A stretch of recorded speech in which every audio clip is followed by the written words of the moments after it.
Good evening. Um, Releasing our coaching staff at Dunbar High School only slows our improvement process down.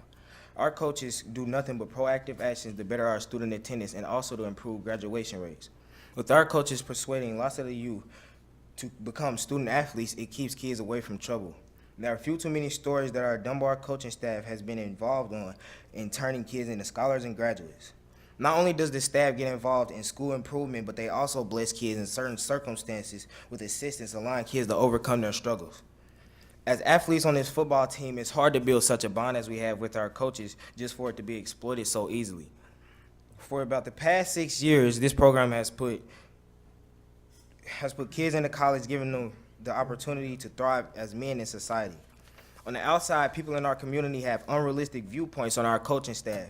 On the inside, our coaches are really fighting every day in order to give us a chance to earn a college education and keep many off the streets, out of jail, and honestly alive.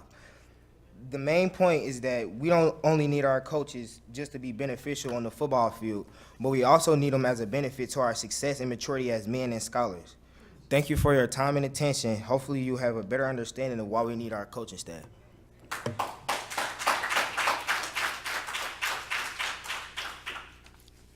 David Israti, followed by Christiol Vaughn.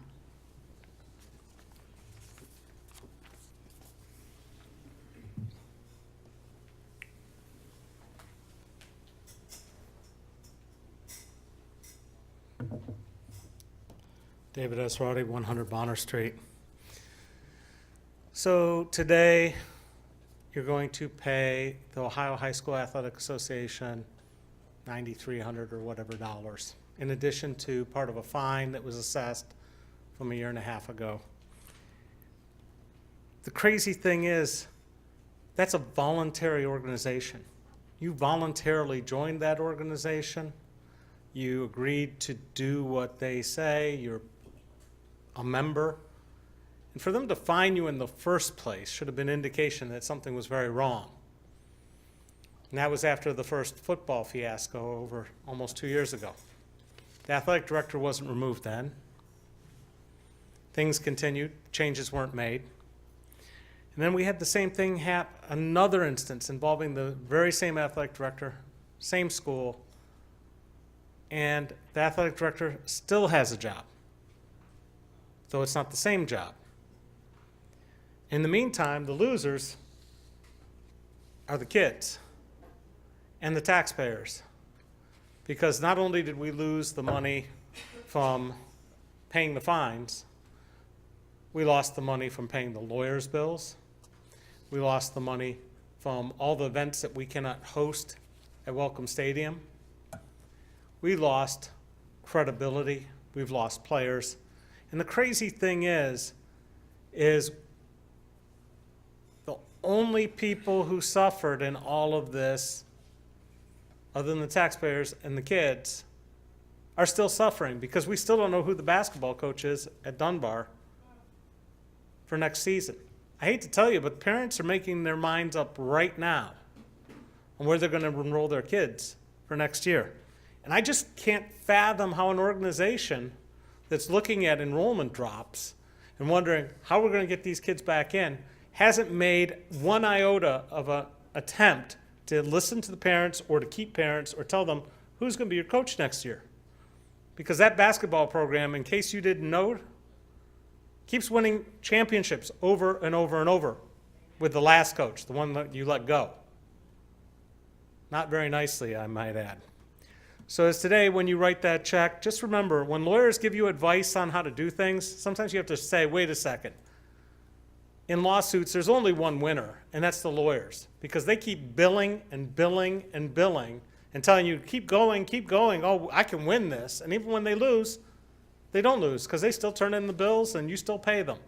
And we're still paying them. You've gotten crappy legal advice on suing OSHA. You lost. It's cost us ungodly money, and I think you need to hold yourselves accountable. And most than anything, you need to tell these kids who their coach is going to be next year. Thank you.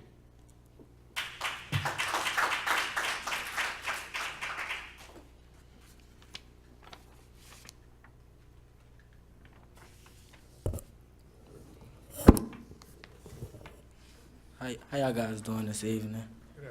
My name is Silva. I play football for Dunbar, and what y'all doing to our as students, y'all don't see how we coming from it. Like them coaches out there, they like father figures for the kids that don't have a father, such as myself.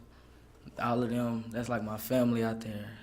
It's not one day when I cannot call them and tell them I need something. I know they're gonna come bring it. Like, them coaches out there, that's my family. This football team, my family. And for real, y'all, it's like y'all breaking up my family. And as a team, we don't like it. We hurting, we didn't feel back. We ain't been in contact with them. We ain't touched the weight room. We far behind on everything. Like, we done miss college camps to go to, college visits. Like, y'all just like y'all trying to separate us piece by piece.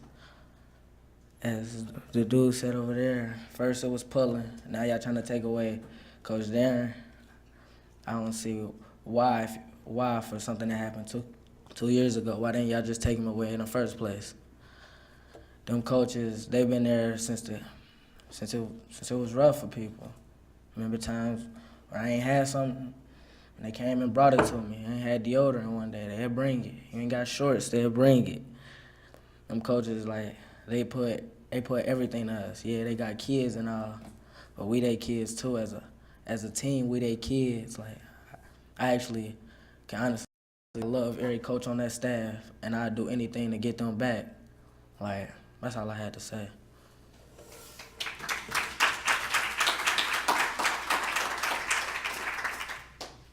Isaiah Greer, followed by Margaret Bruce.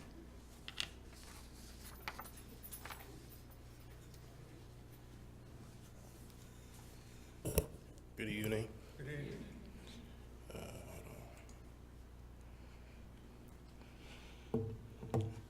Good evening. My name's Isaiah Greer, and this is my first actual year in Dayton and in Ohio. In like August is gonna be like my full year. And I used to live in New Jersey with my uncle and everything. And back when I was there, and I used to play football for a little bit there. It didn't feel like when I was playing football back in Jersey, it didn't feel like everyone was collected. Like the coaches, there was always problems or something, always problems with students, and we never like got anything done. Here, I feel like it's the complete opposite of that. Dunbar, like my friend Cindy said, this feels like family. Everybody here is family. I know Coach Darran and Coach Powell done a lot. It helped me a lot because when I came in here at first, I used to live at St. Vincent de Paul shelter, and there was countless of times where I was hurting, and Coach Powell, and I asked Coach Powell if I could stay over there, and he's let me stay over there for like weeks at a time. And yeah, I don't see why we need to get rid of these coaches. These coaches are really good, and that's all I gotta say.